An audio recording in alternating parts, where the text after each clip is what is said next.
Many high-level elitists have voiced their approval for such a system. Donald Keyes is a high-level New Age leader. Humanity, says Keyes, is, quote, on the verge of something entirely new, a further evolutionary step unlike any other, the emergence of the first global civilization. David Rockefeller, the owner of the Chase Manhattan Bank, called for a New World Order openly in his book Memoirs, quote, for more than a century, ideological extremists at either end of the political spectrum have seized upon well-publicized incidents, such as my encounter with Castro, to attack the Rockefeller family for their inordinate influence they claim we wield over American political and economic institutions.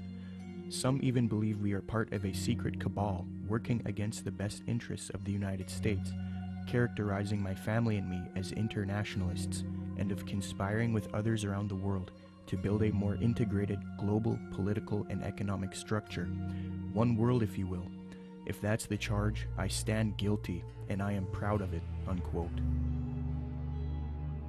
American foreign policy analyst and former Deputy Secretary of State Strobe Talbot advocated globalization and world government in Time magazine, July 20th, 1992 edition. He remarks, quote, here is one optimist's reason for believing unity will prevail over disunity, integration over disintegration.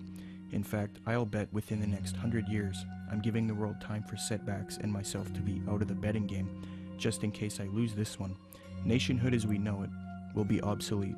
All states will recognize a single global authority, a phrase briefly fashionable in the mid-20th century, citizen of the world, will have assumed real meaning by the end of the 21st. All countries are basically social arrangements, accommodations to changing circumstances, no matter how permanent and even sacred they may seem at any one time. In fact, they are all artificial and temporary, unquote. Mikhail Gorbachev, previously noted, stated, quote, the threat of environmental crisis will be the international disaster key that will unlock the New World Order, unquote.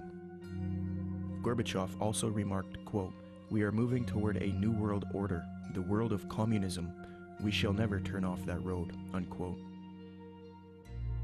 New Ager and student of Alice Bailey, Robert Mueller, former Secretary General of the United Nations, gave this frightening admission, quote, we must move as quickly as possible to a one-world government, a one-world religion, under a one-world leader, unquote. The esoteric zeitgeist movement promotes a world system, resource-based economy with absolutely no money, a technotronic society where machines play a big role. The zeitgeist movement seeks to grow out of capitalism, free markets, profit motive, and scarcity, which they believe are responsible for aberrant behavior. Many people have concluded that the zeitgeist utopian system is socialistic and communistic.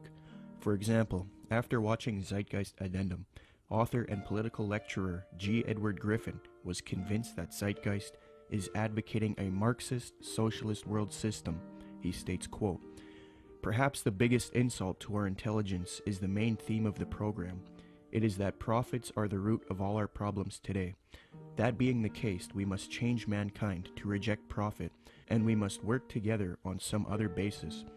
It is never quite clear what that basis is, but whatever it is, it will be administered and directed by an elite group, at least in the beginning. I was stunned by the fact that this is pure Marxism. Marx theorized that people had to be re-educated in labor camps if necessary, to cleanse their minds of the profit motive. He and his disciples, such as Lenin and Stalin and Khrushchev, said that eventually the character of man would be purged of greed, and then the state would wither away because it no longer would be needed. Sure, we saw that in the Soviet Union and China, right? Yet this Marxist nonsense is exactly what is offered in this video program. It is communism without using the name. The enemy of mankind is not profit. It is a political system of big government. Yet this program is supportive of some of the most notable big government collectivists on the planet. Marxist-Leninists may be enemies of collectivists in Washington, D.C., but they are collectivists in their own right. The communist model is no better than the Nazi model. Samuel Adams, a patriotic founding father of America, repudiated communist and socialist ideas. The utopian schemes of leveling, redistribution of wealth, and a community of goods central ownership of the means of production and distribution, are as visionary and impractical as those which vest all property in the crown. These ideas are arbitrary, choices and actions which are done not by means of any underlying principle or logic, despotic, ruling with absolute political power, and in our government unconstitutional. When one does a comparison between Zeitgeist Addendum and the communist model, it becomes clear that Zeitgeist is in fact promoting communism. N.B. Godke, in the work Encyclopedic Dictionary of Economics, defines full communism based on the ideals of Marx and Engels and others as, quote, 1. Social wealth will be distributed according to human needs, meaning things that are scarce will be distributed first to those who need them the most. Zeitgeist proposes having an abundance of resources and no scarcity, and thus the idea of distributing wealth according to human needs is rendered obsolete. On this point, they have merely updated the communist model by eliminating scarcity. 2. The state will wither away as there is no need for coercion. The state does nothing because there is no state. There is no state. 3. Social classes will not exist. Zeitgeist states, the process which has been going on for centuries, if not millennia, religion, patriotism, race, wealth, class, and every other form of arbitrary separatist identification thus conceived, has served to create a controlled population utterly malleable in the hands of the few. 4. It will be a moneyless economy. Zeitgeist's associate Jacques Fresco states the system uses no money. 5. It will be a command economy. In other words, government planners decide which goods and services are produced and how they are distributed. According to Zeitgeist, distribution of goods and services without the use of money or tokens would be accomplished by establishing distribution centers. These centers would be similar to expositions, where the advantages of new products are explained and demonstrated. Exhibition centers will display what is new and available and will constantly be updated. So as you can see, a side-by-side comparison between the communist model and the Zeitgeist model shows how similar the concepts are.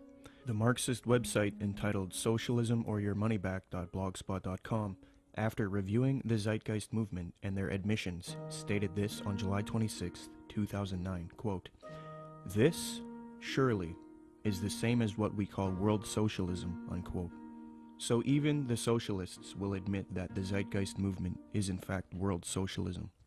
Adams Wass explains, quote, "Communism and the Marxist utopia of a moneyless society where products were distributed rather than sold and bought," unquote.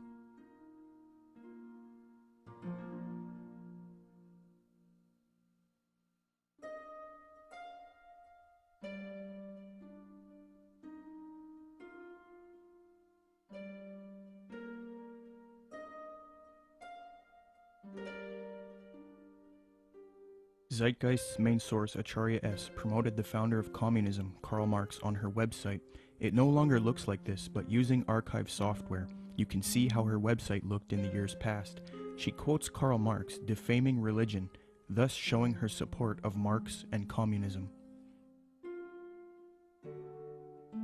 Many people have noticed that the modern New World Order, as advocated by the elite, contains communist ideals within it. So it seems that Zeitgeist is helping the New World Order with their utopian approach rather than destroying it.